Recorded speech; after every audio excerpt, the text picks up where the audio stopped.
In today's video, I'm going to teach you how to create a voiceover that sounds sad and emotional using ElevenLabs. If you find this useful, consider subscribing and liking the video.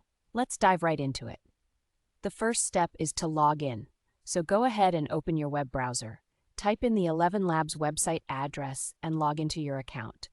If you don't have an account yet, it's super easy to create one. Just follow the prompts on the site and you'll be set up in no time. Once you're logged in, it's time to set the right model for your voiceover. Navigate to the text-to-speech feature, and here's a little tip.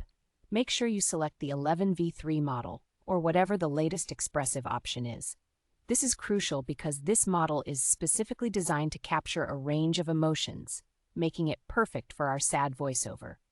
Now, with the model chosen, let's get to the fun part, writing your script. As you type your text into the box, here's a secret weapon you can use: prompt brackets. Whenever you want the voice to convey a sense of sadness or cry feel, simply type the word cry in square brackets at those moments in your text. For example, if you wrote, "I can't believe this happened, cry," it signals to the model to generate that emotional, quivering voice. It's a very effective way to instruct the AI on how to infuse your script with sadness. Once your text is ready, the next step is generating the audio. Take a moment to review your text to ensure that everything is in place. When you're satisfied, click the Generate Speech button. This might take a few moments, so grab a cup of coffee or take a short break while the audio is being processed. The excitement builds when the audio is ready.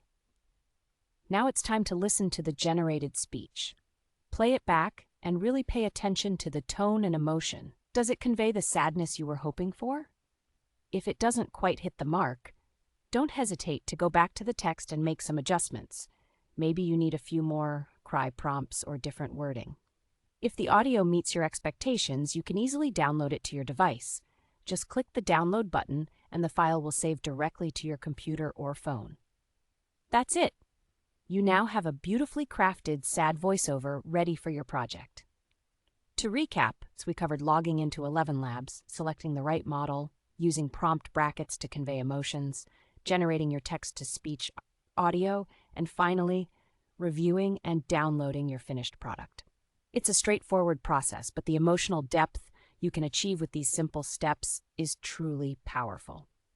Remember, the key to a successful sad voiceover is all in the details, so don't rush through your text and make sure you convey the sadness you want to showcase. Thank you for joining me today, and I hope you find these tips helpful for your voiceover projects. Make sure to like and subscribe for more.